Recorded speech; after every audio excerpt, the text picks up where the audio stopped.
I'm thrilled that I get to talk to Greta Aurora. It has been a while, and there certainly is a lot of stuff in the news. And so we're definitely going to talk some about the latest with the Marilyn Manson situation. But we also wanted to talk about some other things. Greta, what did you have for me today, or have for us today?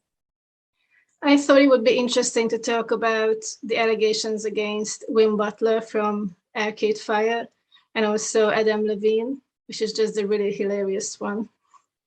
Yeah, I'm glad that you brought up, that second one is ridiculous. I'm glad that you brought up the Arcade Fire situation, because I've had a number of viewers bring that up. I know nothing about it. So if you want to kind of take over and tell me what's going on with that. Yeah, so let's have a look at the original article that was published in Pitchfork. So yeah, I highlighted what I thought were the most interesting bits to talk about, but one thing that's worth pointing out is that this was the first article that ever mentioned the allegations against him, and it already includes accounts by several women, I think 4 or 5 women, which is just obviously uncannily reminiscent of the Marilyn Manson situation, that these women somehow mysteriously came together to share their stories. Yeah, I have to say, I have seen in the last couple of years, I have seen so many coordinated stories like this, and even situations where I think maybe they are credible, like for instance, Chris Noth, and there's been a lot swirling around him for years, and I know that he actually had an ex-wife accuse him, or an ex-girlfriend accuse him in court. And get a restraining order and stuff. But even in that situation, it was strangely coordinated. You had several women at the same time talking to the Hollywood Reporter. So anyway, go ahead though. Another coordinated attack here. Yeah, I think it's important for us to, again, keep reinforcing, because this is a recurrent criticism that we always get, that we just somehow believe that all accused men are innocent automatically, and then women are necessarily evil by coming together and going after men. That's obviously not the case in every single instance.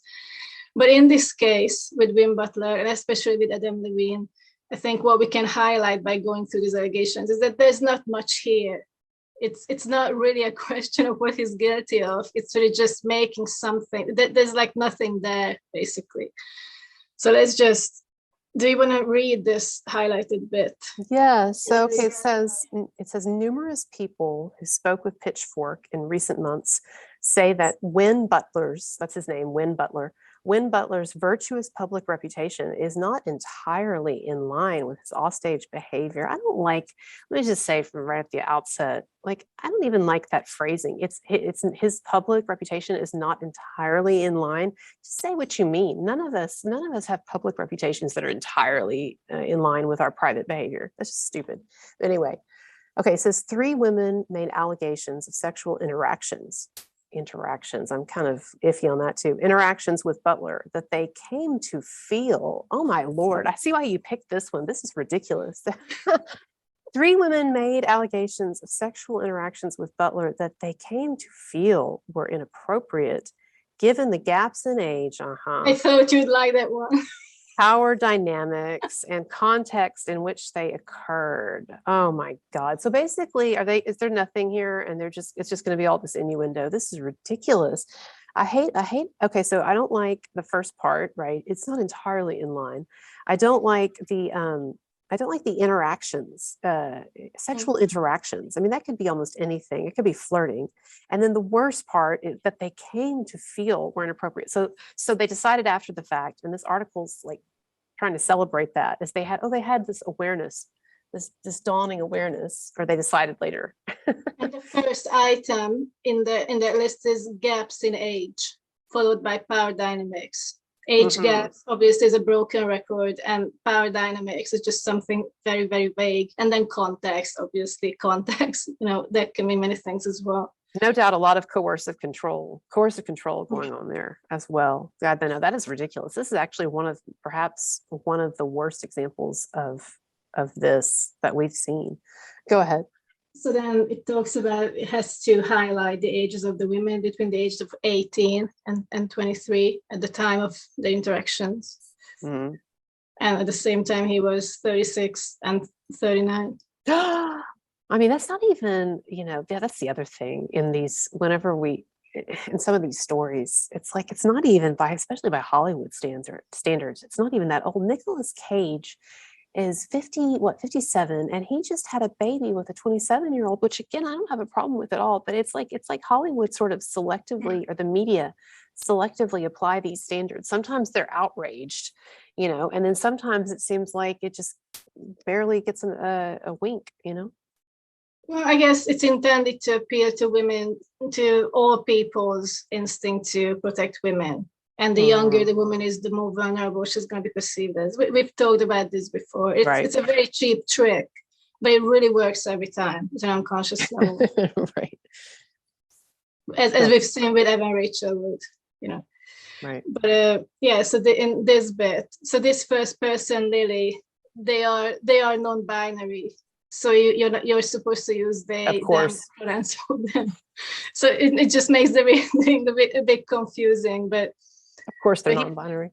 He says Lily flirted with me all night at the concert, and Lily says their interactions were friendly, not flirtatious.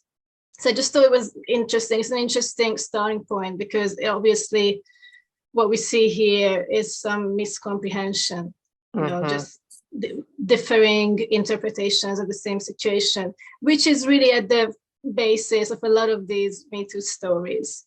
It's just one party remembers it one way, the other another way, and it just shows that a lack of communication is normally at the root of these issues, I think. Absolutely. So they claimed that Butler stuck his hand into their pants without consent while driving them home after the meal. When Lily expressed discomfort, they say, Butler eventually removed his hand and dropped them off at home. Now if he was really aggressively touching them against their consent, then, I can see how that could seem threatening, or that there would be assault, whatever. But what we see here is that these two people had just been on a date. Right. I guess in a car before saying goodbye. You would normally touch the other person, give them a hug or something, maybe even kiss them. And they felt he touched them inappropriately. And then they expressed their discomfort, and he stopped. So where is the story? He basically stopped. and that's it. Really to the point here where it's almost like some of these guys are being accused of not being mind readers, because it's like you said, it seems like once her wishes or their wishes or whatever were expressed, then it stopped. And, the context, like you said, like you pointed out, the context here is important because they were on a date. I like how it says here, while driving them home after the meal. The meal, you mean the meal that was probably paid for by the man in this situation on this probably highly romantic date that you probably told all your friends about, and changed your outfit like 10 times, whatever. Like, it's obviously a very probably romantic thing. And so, and also what we're not getting here is the physical context around it. You're telling me that she's sitting here and he's sitting here, and then he just grabs. No, I'm sure they were making out or kissing, or there was signals, there were things going on. So just make sure you respect their pronouns. Yes, that's right. That's right. But yeah, like I think what happens in a lot of these situations is that there's contact going on, there's signals being given. Okay, it's not in isolation, but the way that they present it here is to make it sound like it's just a totally this is totally platonic situation, not sexual, and then he just does this thing. So we saw that in the Ashley Walters lawsuit against Marilyn Manson. We'll talk about that in a little while, but go ahead. What else with this? Just read this next bit that I highlighted. Okay. So then it says, they agree, the accuser agree that there was a kiss after Butler dropped Lily off. Butler says it was a consensual kiss that made it clear to me that the attraction was mutual, he says. I did not ask, and then she says, Lily says, I did not ask for it. I did not reciprocate. It was very short and uncomfortable because it was so bad. So what are your thoughts on this?